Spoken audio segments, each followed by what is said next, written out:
In the heart of the gleaming kingdom of Lumina lived Princess Aurelia. But she wasn't like other princesses who spent their days in song and embroidery.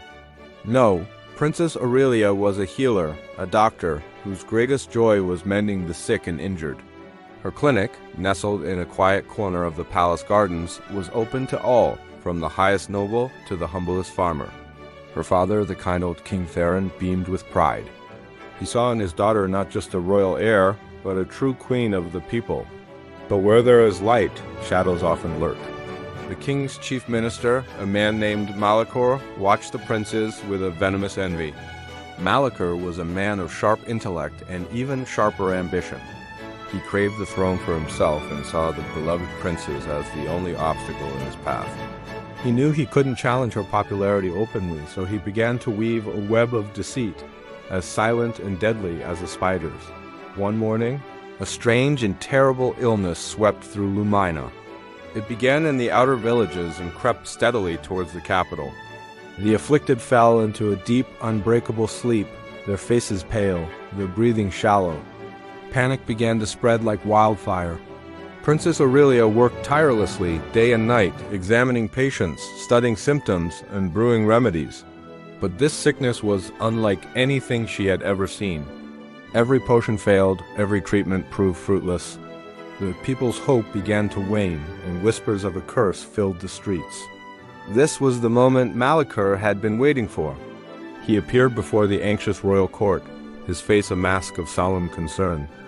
"Your Majesty," he began, his voice dripping with false sympathy, "I have consulted ancient texts. This is no ordinary illness. It is a magical malediction, a sleeping scourge. The legends say it can only be broken by a rare and perilous quest to find the sun petal bloom, a flower that grows only on the highest peak of the treacherous Shadowfang Mountains." He paused, letting his words sink in. "Our brave princess has fought hard with her medicines, but this is a task for a warrior, a strategist. Allow me to lead an expedition.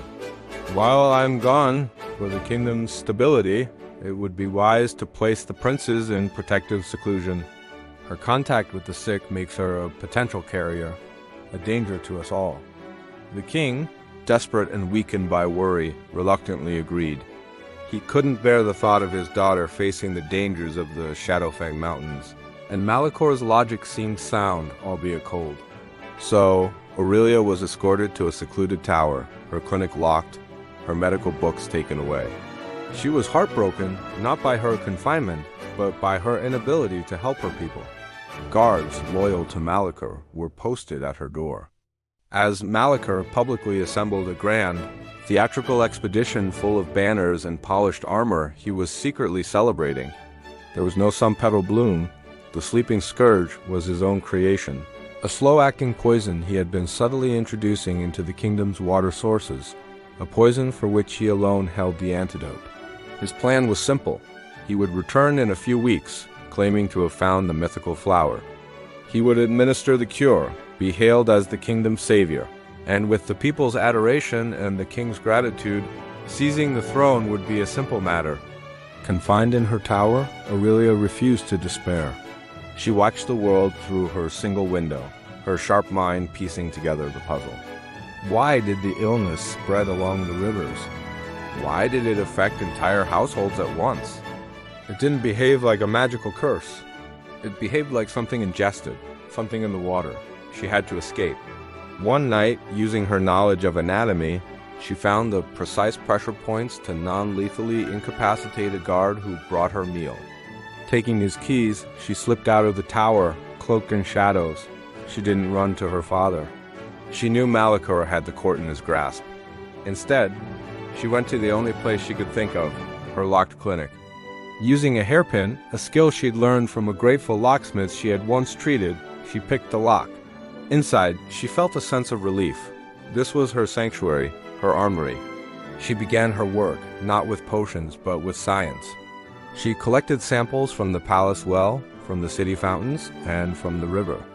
Using the intricate glassware and burners of her laboratory, she began to analyze them. Hours turned into a day, then two. She worked frantically, fueled by determination.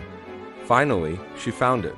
a tiny, almost undetectable trace of a rare mineral poison derived from the nightshade crystal, found only in the deepest mines that Malika oversaw. And with her deep knowledge of herbal alchemy, she knew the antidote, a simple, common root called silver leaf, which grew abundantly in the royal gardens. Malikor's plan was brilliant in its cruelty. He had used a complex poison, assuming no one would identify it, and invented a fantastical cure to send everyone on a fool's errand, while the real cure was right under their noses. Aurelia immediately began brewing the antidote in large quantities. It was a simple, earthy tea. With the help of a few loyal palace servants who had always trusted her, she began distributing the cure in secret. They disguised themselves as street sweepers and water carriers, pouring the antidote into wells and giving the tea to the families of the sick. Within a day, the miracle began. People started to wake up, yawning and confused, but alive and well. The news spread through the city not as a whisper, but as a joyful roar. The princess was back. She had found the cure. Just then, Malikar made his grand return to the capital. He rode at the head of his pristine procession, holding aloft a common mountain daisy he intended to pass off as the sun petal bloom. He entered the throne room, expecting to find a desperate king and a grateful court. Instead, he found King Theron standing tall, flanked by a healthy and confident Princess Aurelia. The entire court was there, their faces clear and their eyes sharp. Malikar, the king's voice boomed, filled with a cold fury. You return with a trinket, claiming to be our savior. Yet the plague is already lifted. My daughter, the one you locked away, has saved us. Aurelia stepped forward, holding a small vial of the poison she had isolated. This isn't a curse, Minister. It's poison, nightshade crystal, from your mines. And the antidote wasn't on a distant mountain. It was growing right here in our gardens. Malikor's face went pale. His intricate plan had crumbled to dust. He was trapped, exposed by the very person he had underestimated. He was seized by the royal guards, his ambition leading him not to a throne, but to a dungeon. The kingdom of Lumina celebrated for a week. They cheered not for a warrior with a sword, but for a healer with a sharp mind and a compassionate heart. Princess Aurelia became Queen Aurelia not long after, ruling with the same wisdom, kindness, and intelligence she had shown in her clinic. She proved to everyone that the greatest strength a ruler can have is not the power to command, but the will to care for her people. And they all lived healthily and happily ever after. Thank you for watching. Don't forget to like and subscribe for more stories.